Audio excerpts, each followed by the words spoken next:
Yes. Well, I can assure you what the CIA director said, that when we look at the entirety of the intelligence that we have to this date, it concludes that these strikes on the Iranian nuclear facilities were absolutely successful. It was a total obliteration, as the president said. And not only does our own intelligence say that, but also the Iranian foreign minister has said that.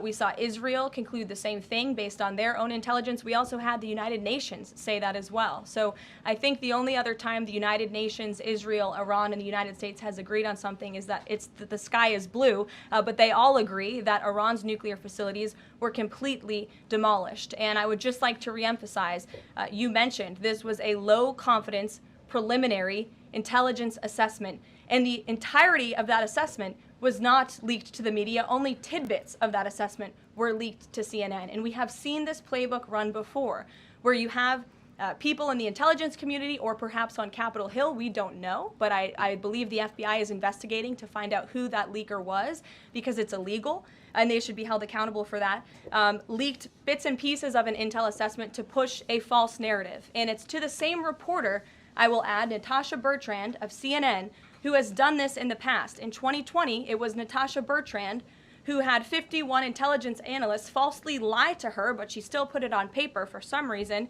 that the Hunter Biden laptop story was Russian disinformation. We all know that's not true, right? We can all agree on that now. That was a lie from the intelligence community.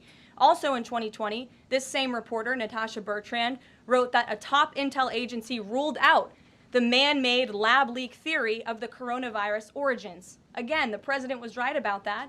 This reporter wrote a lie from the intelligence community to seek a narrative she wanted to prove, and guess what? We now know that's the truth. Also, in 2024, Bertrand pushed the suckers and losers hoax. She also pushed the fine people hoax, which was taking the president's words purposely out of context. And then last October, and I believe this is notable, Natasha Bertrand published an article in Politico from the intelligence agency. She said that John Ratcliffe was speaking without any evidence when he said Iran was attempting to undermine President Trump's presidential campaign. And then we, of course, found out that was absolutely true. In fact, the Biden administration declassed an intel report which said they had high confidence that Iran had done exactly what Ratcliffe alleged. They did run an influence campaign to hurt President Trump's candidacy. In fact, we know the Iranians tried to take President Trump's life. And so this is a reporter who has been unfortunately used by people who dislike Donald Trump in this government to push fake and false narratives. She should be ashamed of herself. And that's not what reporting is. Journalism is trying to find the facts and the truth. And this week, we saw this same reporter being used to push a fake narrative to try to undermine the President of the United States, and more importantly, the brave fighter pilots who conducted one of the most successful operations in United States history. And I think the American people fully know that this operation was a complete and total success.